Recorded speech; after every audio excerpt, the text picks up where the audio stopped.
عاصمته بريتوريا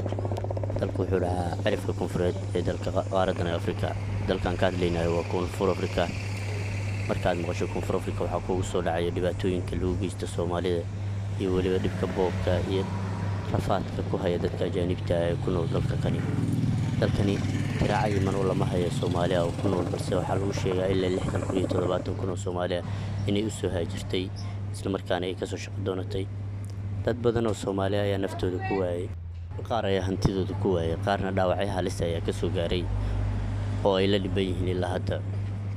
dalkani Soomaalidu ganacsiyo waaweyn ay ku leedahay iyo ganacsiyo yar inta badan Soomaalidu waxaa la sheegaa inay ka ganacsato meelaha halista ah ee xaafadaha loo yaqaan isku raranta oo inta badan amaankoodu aad u liito dalkan waa dal ka mid ah dalalka dunida saddexaad ugu horeeya ama waa dalka koowaad ee qaaraddan dabcan horumarka wanaagsan suubiya dhanka warshadaha iyo ganacsiga marka la sheego sidoo kale muhaajiriinta inta badan waxaa laga siiyaa sharci sida dalalka horumaray qaarkood inkastoo waayadii dambe uu aad u dhibadnaa sharciga Soomaali badan oo sharciyo ku haysata ayaa jiro oo qaarkood ku safro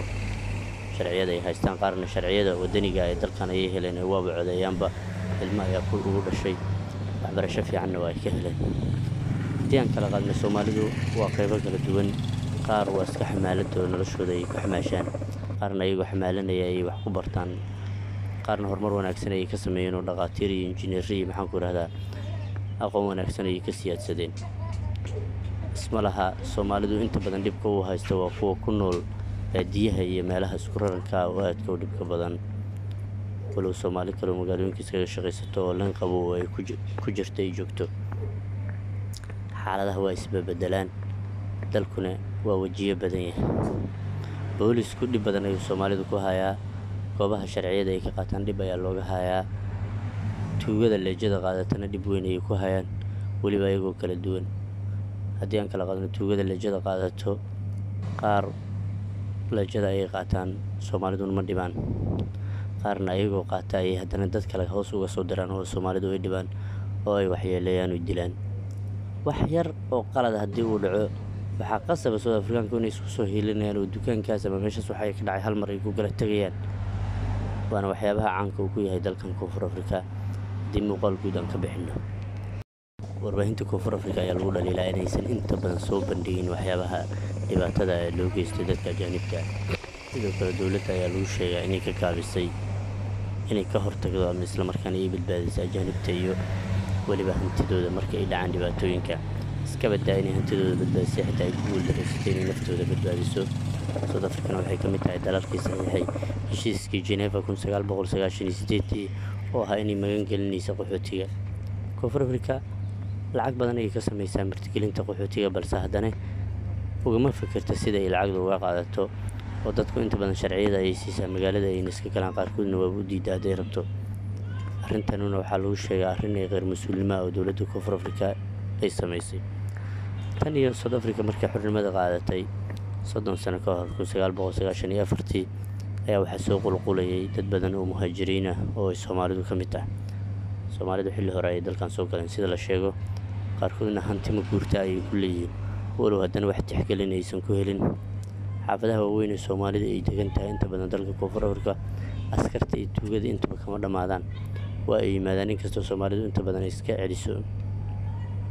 baaritaano badan ayaa ku socda xaafadaha waaweyn ee Soomaalidu ku ganacsato oo boolisku iska imaanay wuxuu rabo iska qaadanay sida xaafadaha qaar ka dhacdo Koonfur Afrika waa mid ka mid ah kawaanada dalku ammaan ahaan wada la liito waxaan la sheegay maalintii isku celcelisahan in lagu dilay ilaa iyo 40 tirasaas tiraacayeen balse daqiiqadii South Africa in laba qof lagu dilay la sheegay waana mid ka mid ah dalalka ugu ammaanka xun marka la fiiriyo dalalka caalamka dhibka loo geysto Soomaalidu waxaa ka badan kan South Africaanka loo geysto oo maalmoodba ay isdilaan ammaankiisuna aad ayuu u liitaa haddii wax yar oo dhaqaale lagu tuhmana South Africa waxaa hubaala in bartilmaameed tahay dalku sidiisaba ciidamada ka shaqeeyo iyo booliska Koonfur Afrika waxaa la sheegay inaysan aad u xooganin isla markaana ay dagaal xooga aysan la gelin burcada dadka dhibaatayso iska badaa Soomaalida xitaa South Africaanka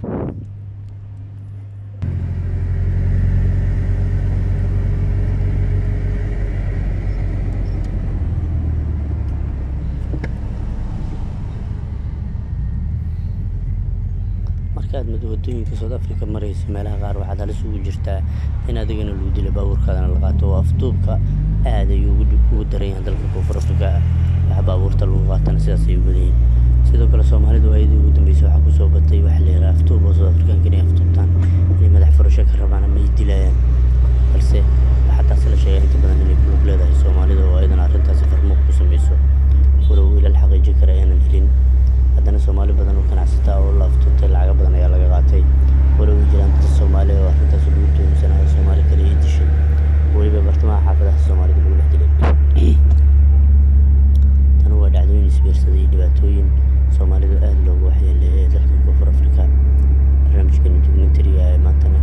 barnaamijkaas ayaan uga hadlaynaa marka inta badan Koonfur Afrika hadda joogto ama qof familkaada ku nool yahay waxaad ku xisaabtantaa in dalka aad joogto dalka halis badan uu joogo sida oo ay tahay in weliba qaabka uga bacdhigayo oo dulqaad badan ay sameeyaan waxaa lagu tilmaamayaa bulshada ugu dulqaadka badan Soomaalida marka loo fiiriyo dadka ku nool dalka Koonfur Afrika oo ay aad ugu dulqaataan waxyaabaha ay ugu dulqaataan waxaa ka mid ah waxaad arkaysaa dukaan ilaa 4 qof 5 qof lagu dilo oo weli qof Soomaali oo kasii shaqaynayo amaba dukaankii oo markaas qof lagu dilo dhiiggiisa yaallo oo qof kale oo Soomaali uu sii furayo isla markaana laga sii shaqaynayo waxaana loo sababaynayaa baahida jirta awgeed iyo dadka oo meeshan shaqo ka soo raadiyo wax kale ay ka shaqaystaan aanay jirin aqoon fiican oo hadda ay ku shaqaystaan aanay jirin maadaama South Africa shaqooyin kale oo fiican iska leedahay balse ay u baahan tahay qualificationska ama waxyaabaha saas oo kale ah oo waxaad baratay inaad ku shaqaysato walow Soomaalidu inta badan iska yihiin dad aan wax baran waxna qorin waxna akhrin inta badan dadka Soomaalida ku nool dalkan Koonfur Afrika oo xitaa meel haddii u baahan yihiin baa iyagu aan isbixi karin Koonfur Afrika Soomaali badan waa ku nooshahay Soomaali badan waa lagu dilay kuwo badan waa lagu dhibaateeyay haddana kuwa ayaa weli rajo ka sii inay soo aadaan Koonfur Afrika marka waxaa la dhihi karaa mar Soomaalidu way u maciintay marna waa ay kumaatay walow ay ka wada sinnayn dilka Soomaalida haddana inta badan tuugada iyo dadka maxaan ku yiraahdaa faqrigas u baabi'iyay oo dadka saboolka ayaa aaminsan in Soomaalidu ay qaadatay hantidooda iyo ganacsigooda iyo wixii ay ku noolaan lahaayeen taasoo war xaqiiqo caddeyn kale u soo jirin